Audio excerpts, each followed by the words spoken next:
জাতীয় ঐকমত্য কমিশনের বৈঠক থেকে কিছু সময়ের জন্য ওয়াকআউট করেছে। কারণ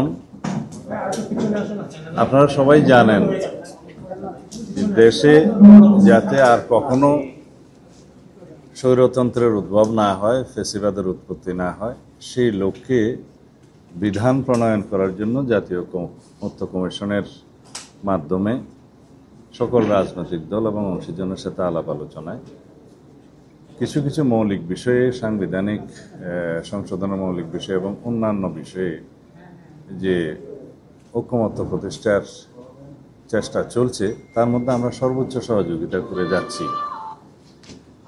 কিন্তু আমাদের অবস্থানটা আমি একটু পরিষ্কারভাবে বলি, আমাদেরই প্রস্তাব মতে যাতে কোনো ব্যক্তি 10 বছরের বেশি প্রধানমন্ত্রীর পদে বহাল না থাকেন, সে যত মেয়াদেই হোক বা যতবারই হোক, সেই প্রস্তাব আমরা দিয়েছি এবং সেটা গৃহীত হয়েছে।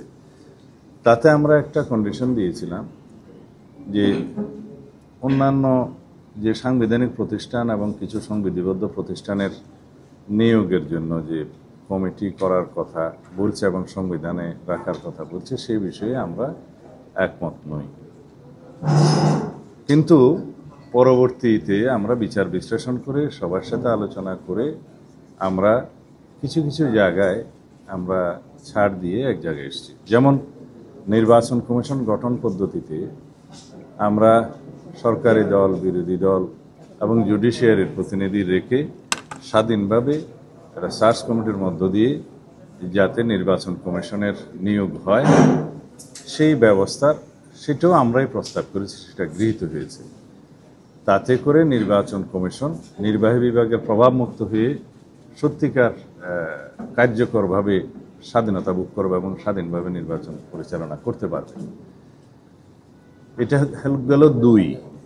তৃতীয় নম্বরে আমরা তত্ত্বাবধায়ক সরকার ব্যবস্থা পুনঃপ্রতিষ্ঠিত হলে যেটা হয়েছে প্রায়, সেই তত্ত্বাবধায়ক সরকার ব্যবস্থার মধ্যে যে কোনো রকমের সংশোধনী যদি কোনো পার্লামেন্ট আনে, সেটা পরবর্তীতে রাষ্ট্রপতির সিগনেচারের আগেই গণভোটের ব্যবস্থা রাখার জন্য সেই প্রস্তাবও আমরাই দিয়েছি এবং সেটাও গৃহীত হয়েছে।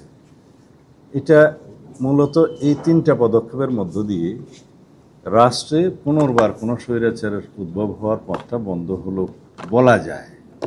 Moreover complete independence of judiciary ensure করার জন্য আমরা অনেক প্রস্তাব দিয়েছি, ঐক্য কমিশনের অনেক প্রস্তাব আছে এবং জুডিশিয়াল রিফর্ম কমিশনের যে প্রস্তাবগুলো ছিল প্রায় সব প্রস্তাব আমরা একমত হয়েছি। এবং আপনারা জানেন প্রায় নিত্যদিনই জুডিশিয়ারির বিভিন্ন রিট এবং তার ভার্ডিক্টের মধ্য দিয়ে ইতিমধ্যেই জুডিশিয়ারির স্বাধীনতা অনেকটা ইন্ডিপেন্ডেন্স হওয়ার পথে এগিয়ে গিয়েছে, বাকিটা হয়তো পরবর্তী সংশোধনের মাধ্যমে যাবে। তো এই 4টা ব্যবস্থা যদি কার্যকর থাকে তাহলে কোনোভাবেই রাষ্ট্রে সাংবিধানিকভাবে বা সংসদীয়ভাবে স্বৈরতন্ত্রের উৎপত্তি বা ব্যক্তিতান্ত্রিক স্বৈরতন্ত্রের উৎপত্তি আর হতে পারবে না।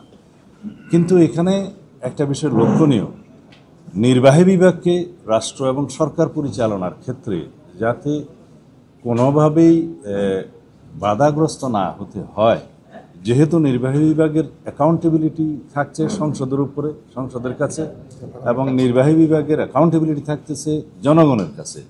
কিন্তু নির্বাহী বিভাগের যদি অথরিটি না থাকে বাট অ্যাকাউন্টেবিলিটি থাকে, রেসপন্সিবিলিটি থাকে, সেটা ঠিক হবে না।